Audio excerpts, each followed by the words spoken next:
صفقات ما عملناش، عقوبات ما فرضناهاش، وجماهير ما حميناهاش. ده الملخص اللي النادي الاهلي فيه دلوقتي. ده لو جيت تقعد كده تبص هتلاقي هو ده فعلا الملخص. اللعيبه دي لو انتم شبعتم كوره وشبعتم بطولات فيلا بالسلام، في غيركم والله احسن منكم ويتمنوا يلعبوا في الاهلي.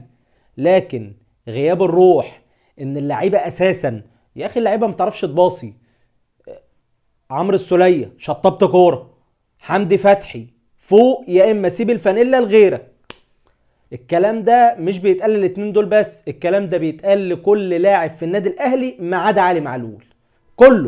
كله بلا استثناء زفت. كل النادي الاهلي عايز يتعمل فيه غربله، لازم يحصل غربله. في لعيبه شبعت وفي لعيبه ما عادش قادره تدي، فخلاص يا جدعان رحم الله امرئ عارف قدر نفسه. لكن جمهور الاهلي خلاص بقى واصل لحد زي ما بيقولوا كده الكيل طفح. اللعيبه دي كانت بتجيب بطولات وكانت كويسه، بس هم دلوقتي شبعوا. بنشوف ان قفشه فجاه بيفرض عضلاته على الجمهور. لا، احنا جمهور الاهلي ما حدش بيعرف يفرض عضلاته عليه. اوعى تفكر ان انت اقوى من جمهور الاهلي او تقدر، بس حتى كده يبقى في كلاش بينك وبين الجمهور. احنا اللي عملناك.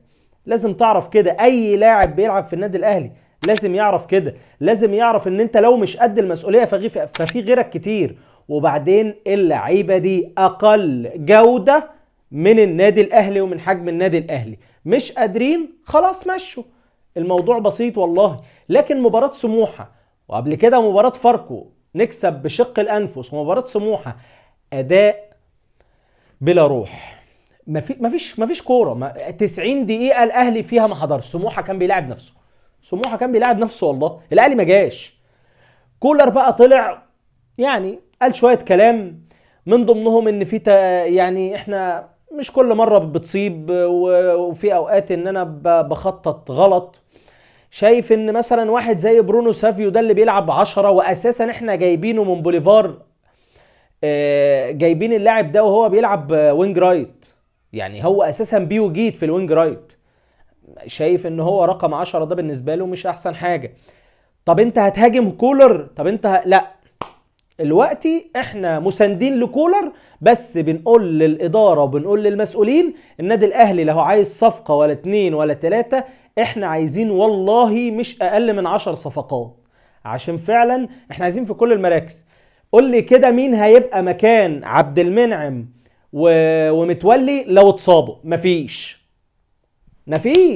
لو هم اتصابوا خلاص مفيش. هتقول لي ياسر ومش عارف مين وبتاع، يا عم خلاص بقى زهقنا بقى. عايزين نشوف لعيبه جودتها عاليه.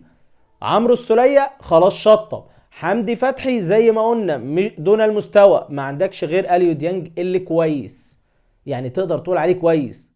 هو ده النادي الاهلي ده بالمنظر ده وبالطريقه اللي احنا شايفينها بيها دي؟ النادي الاهلي يلعب في كاس عالم ازاي؟ هنتفضح هناك. هنتفضح بالطريقه دي، باللعيبه دي هنتفضح.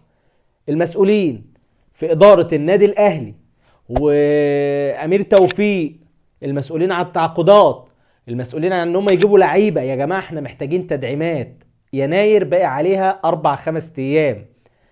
مفيش حجه، ملكوش عذر. انتوا المسؤولين قدام الجماهير.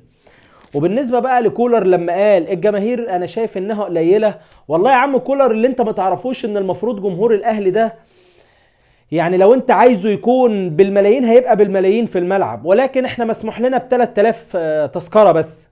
ده الحقيقي. وبنشوف مثلا ان نادي الزمالك والله ما بيكونوا 3000، بيكون اكتر 5 و6000. طب ازاي؟ دي شغلانه المسؤولين. طب اداره النادي الاهلي فين؟ لا هي لسه نايمه شويه في الموضوع ده، لسه ما صحتش، لسه ما عندهاش خبر بيه اساسا. فما تلومناش وما تلومش جماهير النادي الاهلي. افتحوا بس الاستاد كده وشوفوا جماهير الاهلي لو في كرسي فاضي يبقى بحق. لكن الجمهور تشوفه هو بيتفتش بره كأن انت مدخل ناس تعذبها جوه، مش ناس تتفرج على مباراة وتشجع الفريق اللي هي بتحبه. اللي بيحصل مع النادي الاهلي مع جماهير النادي الاهلي، الادارة ساكتة عنه. الادارة ما بتتكلمش. الادارة ما بتجيبش حق النادي الاهلي، ما بتجيبش حق جمهور النادي الاهلي. خلاص الواحد بجد الكيل زي ما بيقولوا كده طفح، ولازم يحصل تغيرات كبيرة قوي في انتقالات يناير دي، عشان مش هنسمح بأي حاجة تانية. سوء المستوى اللي النادي الاهلي فيه مش المباراه دي بس ولا اللي قبلها بس، لا احنا بقالنا 3 4 ماتشات على الوضع ده. فده مؤشر خطر بيقول يا جماعه ان احنا في يناير محتاجين نظبط الدنيا، عشان مش هنعرف نكمل بالطريقه دي البطولات اللي احنا عايزينها. الناس اللي شبعت وشايفه انها شبعت خلاص يا سيدي، في غيرك والله نجيبه ويبقى زي الفل كمان. يعني نادي الزمالك بيتعثر قبلك قدام المقاولين، اعتقد ان ده بيبقى حافز ليك ان انت تخش اكبس بقى. المقاولين والزمالك اتعادلوا 0-0، فرصة الاهلي كمل بقى وخد ال3 بونت، ولكن سموحة وقفوا. خلي بالك في على رادار النادي الاهلي اللي سمعناه او المقرب او اللي الواحد نفسه ان النادي الاهلي يبدأ بقى يتحرك فيه ومبطل بقى كلام على الفاضي بدون فعل. عمرو فايد او عمر فايد لاعب المدافع بتاع المقاولين العرب، هو تحسه كده شبه حجازي، بس هو ناقصه بس شويه شعر كده طوال ويبقى شبه حجازي بالملي يعني. لاعب مبشر ولاعب واعد ولاعب كويس جدا، وشايف ان هو ده افضل جوده من الموجودين والمتاحين دلوقتي قدامنا. اخر حاجه بقى انا حابب ان انا اتكلم فيها، وهي الصفقات بتاعه النادي الاهلي. صفقات النادي الاهلي لحد دلوقتي هو احنا قلنا محمد كريستو بس، او محمد الضاوي اللاعب اللي تحت السن اللي عنده 19 سنه. بس لازم تفهم حاجه، لا ده لوحده كفايه ولا 2 كفايه ولا 3 كفايه. احنا عاوزين تدعيمات كتيره في كل مركز. في كل مركز النادي الاهلي ناقص تدعيمات، وتدعيمات جودتها عاليه. احنا مش عايزين لعيبه ضعيفه او لعيب هنصبر عليه ونستنى عليه. برونو سافيو انا مش مبسوط لحد دلوقتي عشان الراجل ده بيلعب رقم 10، والراجل ده بيلعب وينج رايت اساس. احنا جايبينه عشان هو كان بيؤدي الوينج رايت افضل بكتير قوي. فان انت تجيبه بقى يا عم كولر وحطيته لي 10، فانا مش مستفيد بيه.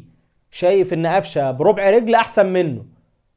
طيب مارسينيو اللي قعدنا مارسينيو جاي ومش عارف ايه ولاعب كوازاكي الياباني، ولا مارسينيو جاي ولا اي حاجه، ماشي.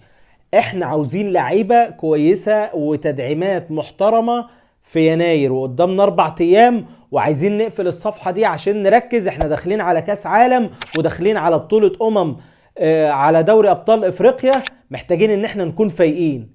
كفايانا عبث، ولازم نركز شويه عشان النادي الاهلي كبير واللي بيحصل فيه ده ما يصحش. وهي دي كانت حلقه النهارده. سلام عليكم.